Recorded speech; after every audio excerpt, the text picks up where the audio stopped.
샬롬 반갑습니다. 다시 시작하는 제자훈련 2단원 내 안에 계신 예수 그리스도 고린도 후서 13장 5절 말씀 암송 말씀입니다.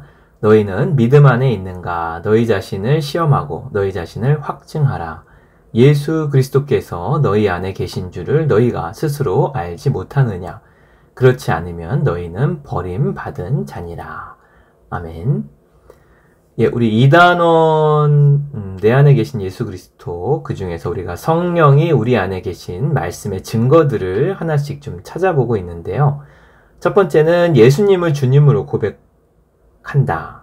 그리고 두 번째는 하나님을 아버지라고 부른다. 세 번째는 하나님이 주시는 은혜를 깨닫는다. 네 번째는 용서와 사랑의 마음이 생긴다. 다섯 번째는 성령의 근심하심을 깨닫는다. 이것이 성령님이 우리 안에 계신 증거다. 오늘은 세 번째 시간으로 하나님의 소원을 품는다. 여섯 번째, 일곱 번째는 전도할 마음이 생긴다. 그래서 총 7가지 말씀인데 오늘은 여섯 번째와 일곱 번째를 좀 살펴보겠습니다. 여섯 번째, 하나님의 소원을 품습니다. 빌립보서 2장 13절에 너희 안에서 행하시는 이는 하나님이시니 자기의 기쁘신 뜻을 위하여 너희에게 소원을 두고 행하게 하시나니. 아멘. 오늘 말씀에 하나님께서는 뜻을 이루실 때 우리 마음에 소원을 두고 행하게 하신다고 말씀하십니다. 성령을 받은 사람들은 하나님을 기쁘게 해드리고자 하는 소원을 가지게 됩니다.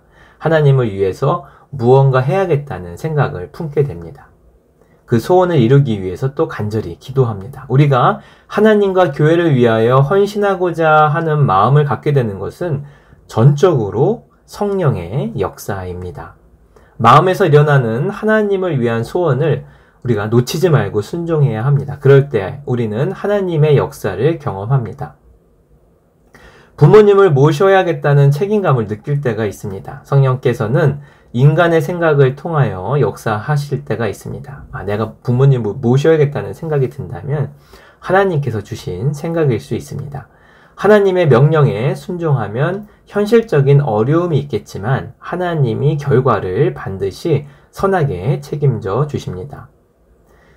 어떤 좀 부담감, 선한 부담감, 이것은 성령께서 나에게 주신 것은 아닌가. 우리가 한번 이렇게 분별해서 성령님이 주신 마음이라면 꼭 그것을 이루어 보시기 바랍니다. 그러면은 세상이 주는 기쁨하고는 전혀 다른 기쁨을 누리게 됩니다. 여러분에게는 어떤 하나님과 교회를 위해서 또 주님을 위해서 어떤 소원을 가지고 계십니까? 한번 좀 이렇게 묵상해 보면 좋을 것 같아요. 그리고 마지막 7번째, 전도할 마음이 생깁니다. 누군가에게 복음을 전하고 싶은 마음이 생겨요. 저 사람 예수님을 전하면 좋겠는데, 예수님을 알면 좋겠는데, 교회 나오면 좋겠는데, 그런 마음은 우리 안에 계신 성령님이 주신다는 거죠. 사도행전 1장 7절에 오직 성령이 너희에게 임하시면 너희가 권능을 받고 예루살렘과 온 유대와 사마리아와 땅끝까지 이르러 내 증인이 되리라 하시니라.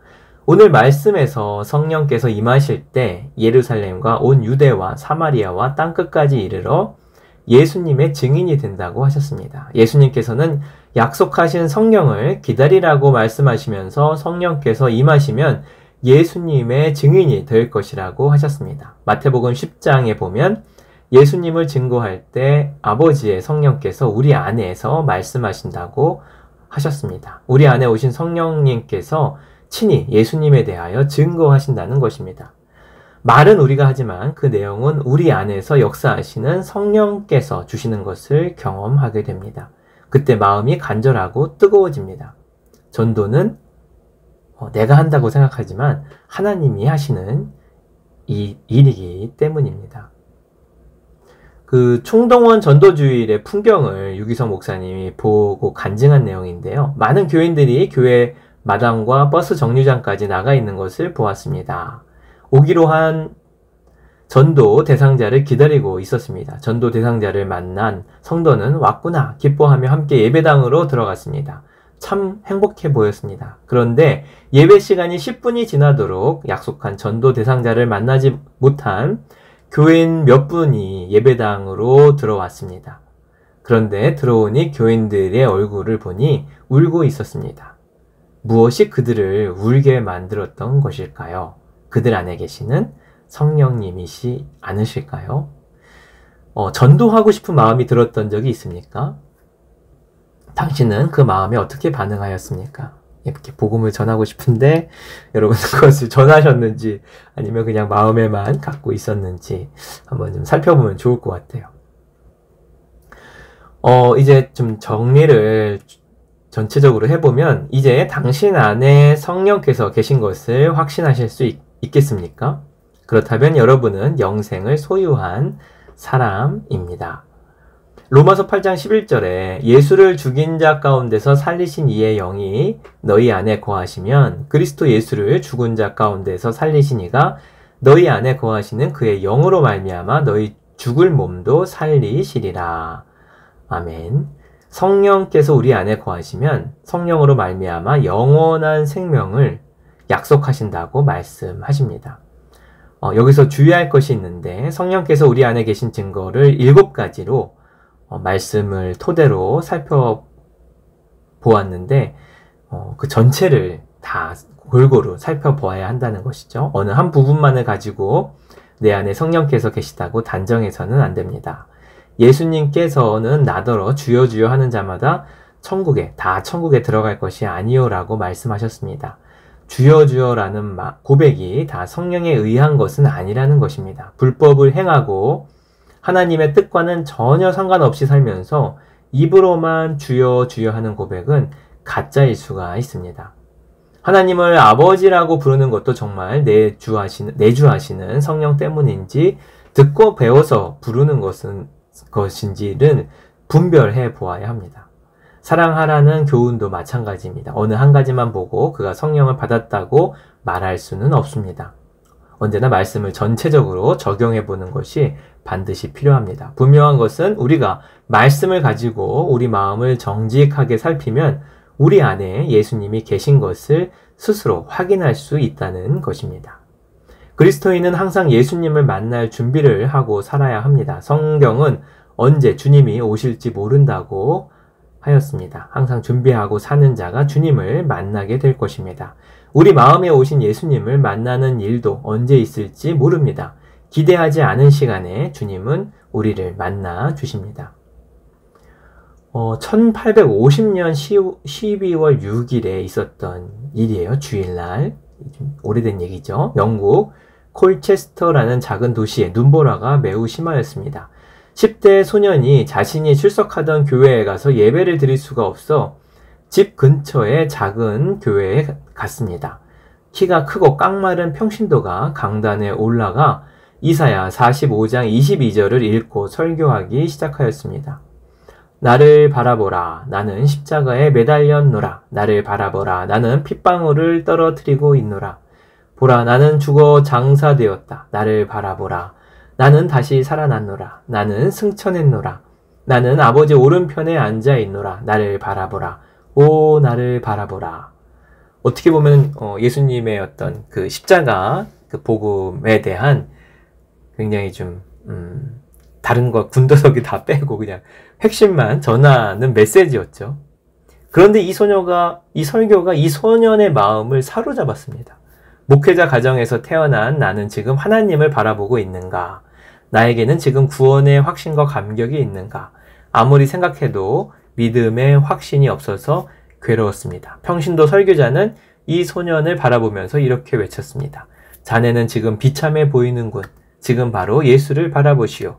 예수를 바라보시오. 소년이 얼마나 놀라고 당황했는지 반쯤 자리에서 일어났습니다. 그 순간 예수 그리스도를 바라보는 눈이 열렸습니다. 그리고 일평생 동안 그는 예수님만을 바라보며 살았습니다. 이 소년은 나중에 영국의 위대한 설교자 찰스 스펄전 목사입니다. 그런 찰스 스펄전 목사님의 어린 시절에 이런 놀라운 간증을 우리가 같이 보았습니다.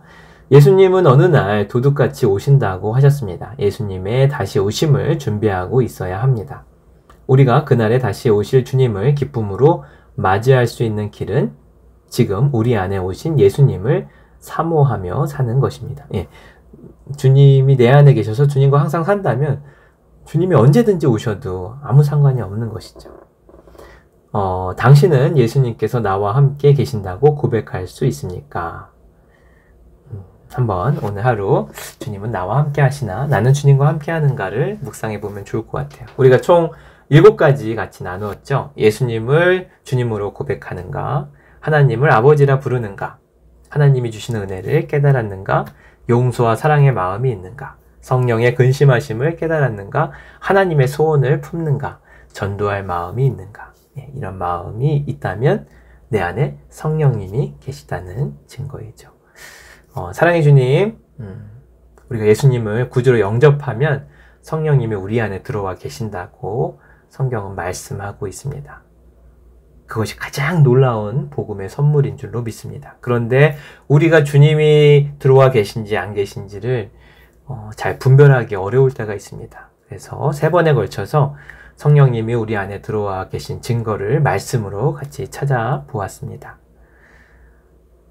우리가 예수님을 주님으로 고백한다면, 하나님을 아버지라고 부른다면, 하나님이 주시는 은혜를 깨닫는다면, 용서와 사랑의 마음이 있다면, 성령의 근심하심을 깨닫는다면, 하나님의 소원을 품고 산다면, 전도하고 싶은 마음이 있다면 성령님이 우리 안에 내주하고 계신 것이라고 성경은 말씀해 주고 계십니다.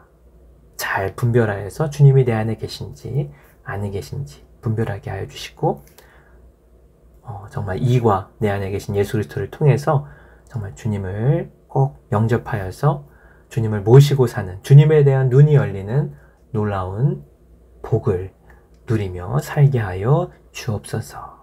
감사드리며 예수님의 이름으로 기도드립니다. 아멘.